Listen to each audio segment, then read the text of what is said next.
Hello students.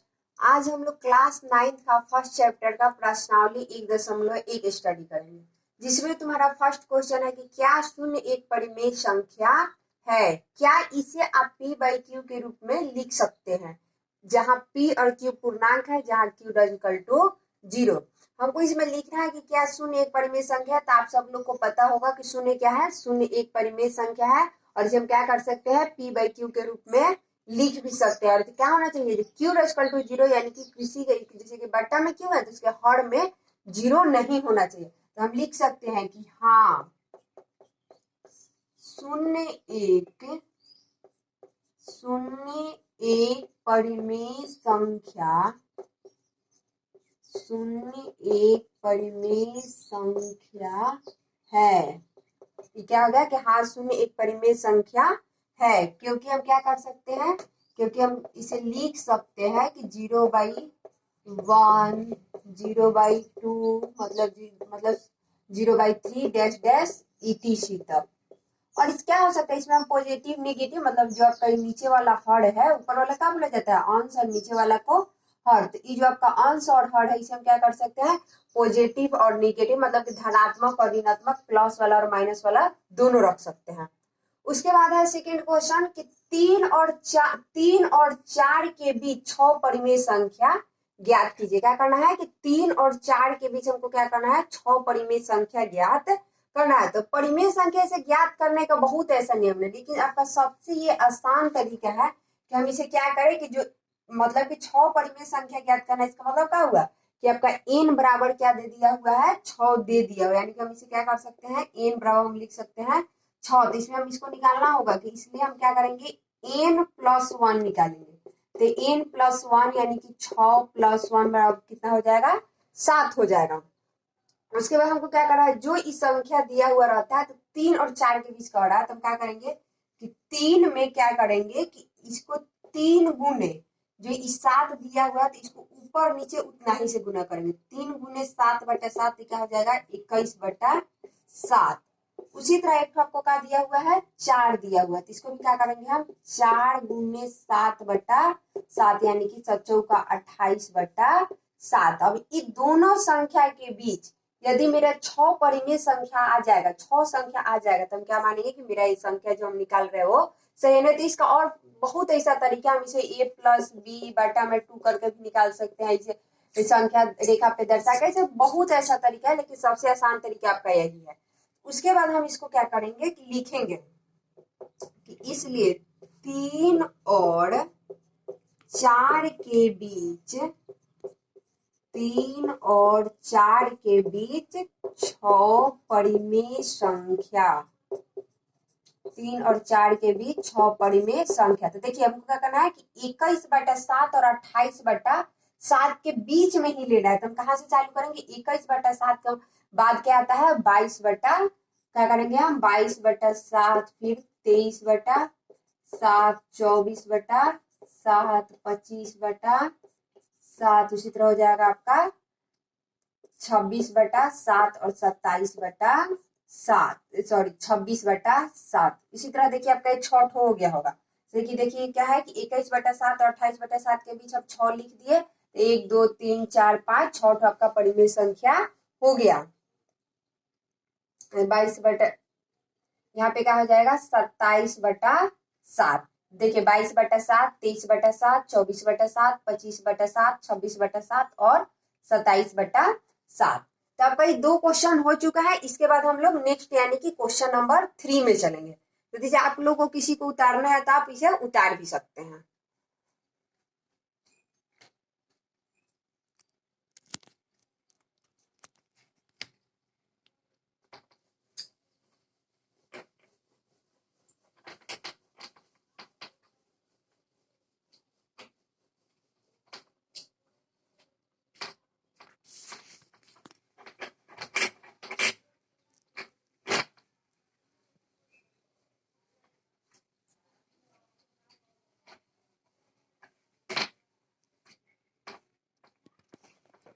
उसके बाद आपका क्वेश्चन नंबर 3 है कि 3/5 और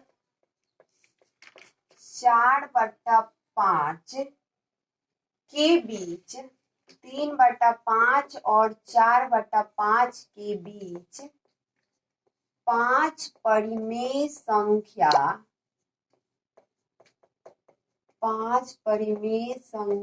ज्ञात करे। देखिए इसमें क्या है कि जो इसमें भिन्न के रूप में दिया हुआ रहता है तो इसमें हम देखते हैं कि आपको पहले भी बता दिए हैं कि ऊपर वाला को क्या बोला जाता है अंश और नीचे वाला को क्या बोला जाता है हर बोला जाता है। तो इसमें हम देख लेंगे कि जो मेरा हर है वो दोनों का समान है या नहीं, मतलब कि बराबर है या नहीं है। यदि जो इसमें हमारा दोनों का हर बराबर होगा तो हमको उसी तरह n+1 करके डायरेक्ट बढ़ा देंगे। यदि जो मेरा इसमें दोनों का हर बराबर नहीं होगा तो हम उसको क्या करेंगे बराबर करेंगे। लेकिन इसमें आपका दिया बराबर है तो हम क्या लिखेंगे डायरेक्ट लिखेंगे कि n बराबर मेरा कितना दिया हुआ है 5 दिया हुआ है, इसलिए n+1 बराबर कितना हो जाएगा 6 हो जाएगा। तो लिखेंगे कि 3/5 तो बराबर हम लिख देते हैं कि 3/5 गुने कितना करना होगा 6 से, तो 6 से दोनों में करेंगे अंश और हर दोनों में तो कितना हो जाएगा 6 की 18 और बटा 6×5 30। उसी तरह फिर हम इसको लेते हैं 4/5 है उसको लेते हैं तो एगो है का 4/5 तो क्या हो जाएगा 4/5 गुने 6/6 तो क्या हो जाएगा 6×4 24 और बट्टा में हो जाएगा आपका 30। उसके बाद हमको क्या करना है कि देखिए यहाँ तक आपका हो गया, बस इतना ही करना है। उसके बाद हमको क्या करना है इन दोनों के बीच हमको परिमेय संख्या निकाल देना है। बस आप इतना याद रखिएगा जो n का मान दिया जो परिमेय संख्या निकालने के लिए कहा उसे हम n मान लेंगे। जैसे 5 दिया तो n बराबर मान लिए 5, इसलिए हम क्या करेंगे n+1 लिखेंगे तो n+1 क्या हो जाएगा, मान लेते हैं कि जैसे n का मान दिया है 5 अब +1 यानी कि प्लस हम 1 करते हैं तो क्या हो गया मेरा 6 हो गया। उसके बाद 3/5 है पहली संख्या, दूसरी संख्या मेरा क्या है 4/5 है। 3/5 तो मान लो 3/5 लिखे और जो मेरा जोड़ के आएगा उसी से हम अंश और हर दोनों में गुना करेंगे। तो अंश और हर दोनों में गुना किया तो 6 में जब हम 3 से किए तो हो गया 6 की 18 6×5 30। फिर 4/5 में हम किए 6/6 से तो 6×4 24 6×5 30। उसके बाद लिख देंगे इसलिए 3/5 और 4/5 के बीच कितना परिमेय संख्या हमको निकालना 5 निकालना है। यहाँ पे लिख देंगे 5 परिमेय संख्या 3/5 और 4/5 के बीच 5 परिमेय संख्या। तो हमको क्या करना है इसके बीच लेना है। जैसे कि यहाँ पे 18/30 है तो हम क्या लिखेंगे 19/30 20/30 21/30 22/30 23/30।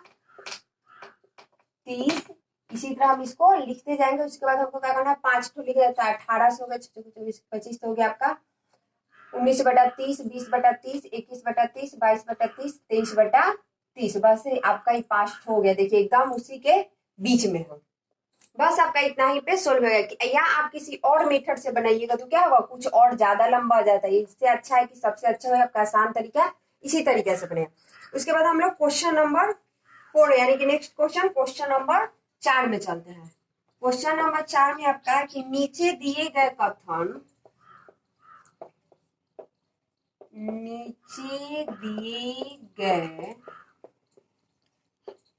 कथन सत्य है या असत्य,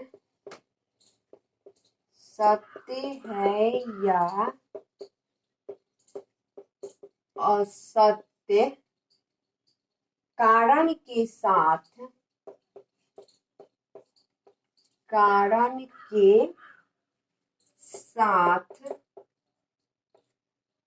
अपने उत्तर दीजिए।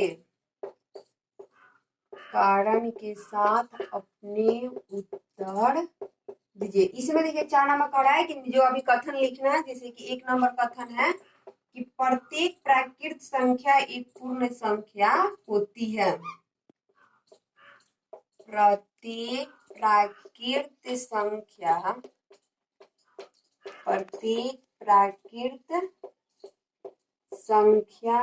एक पूर्ण संख्या होती है। जैसे कि इसमें हमको रीजन के साथ बताना, मतलब कारण के साथ बताना है, क्या प्रत्येक प्राकृत संख्या एक पूर्ण संख्या होती है या नहीं। तो क्या प्रत्येक प्राकृत संख्या, यानी कि देखिए जो प्राकृत संख्या कहाँ से स्टार्ट होता है, 1 से, और जो पूर्ण संख्या कहाँ से स्टार्ट होता है, 0 से। मतलब कि प्राकृत संख्या हम लोग किसे, गिनती की संख्या को प्राकृत संख्या, तो ये होता है आपका 1 से लेके अनंत तक। और जो पूर्ण संख्या होता है वो क्या होता है, 0 से लेकर के अनंत तक। तो हम क्या लिखेंगे कि जो आपका एक कथन है वो क्या है, सत्य है। मतलब कि जो कथन है वो क्या है, सत्य है। क्यों सत्य है, क्योंकि वास्तविक संख्याओं का क्यों सत्य है, क्योंकि इसमें क्या होता है, क्योंकि पूर्ण संख्याओं के, देखिए इसमें क्या हम लिख देंगे कि पूर्ण संख्याओं में भी सभी प्राकृत संख्या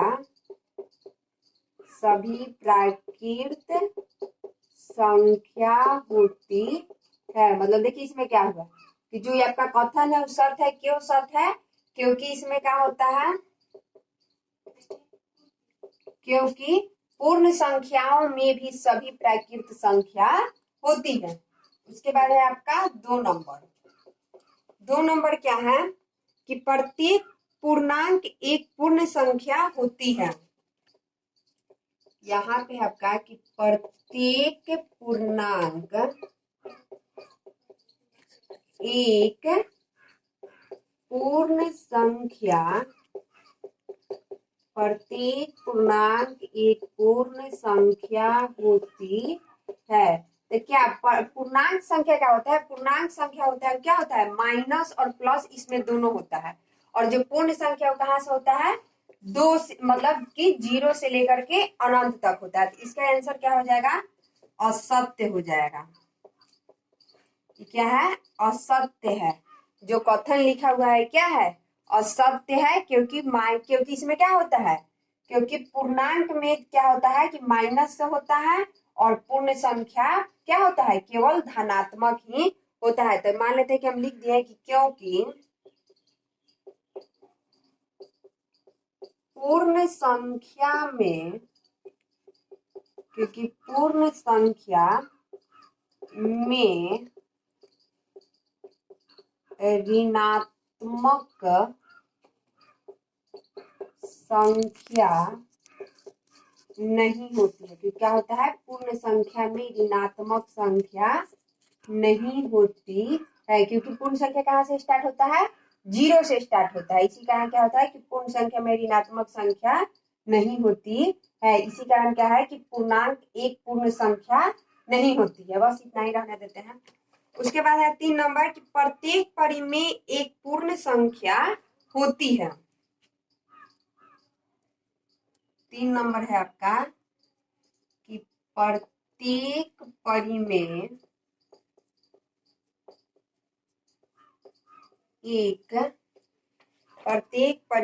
एक पूर्ण संख्या होती है। प्रत्येक परिमेय एक पूर्ण संख्या होती है। तो ये भी देखिए, ये भी क्वेश्चन क्या कर रहा है कि प्रत्येक परिमेय जो है क्या, एक पूर्ण संख्या होती है। तो आपको मालूम है कि परिमेय संख्या क्या होता है, p/q के रूप में होता है, और पूर्ण संख्या क्या होता है, सिंपल होता है। मतलब 0 1 2 3 4, मतलब 0 1 2 3 4 5 इस तरह होता है। तो इसको भी हम लिख देंगे, कथन क्या है आपका, असत्य है। जो आपका कथन है क्या है, असत्य है।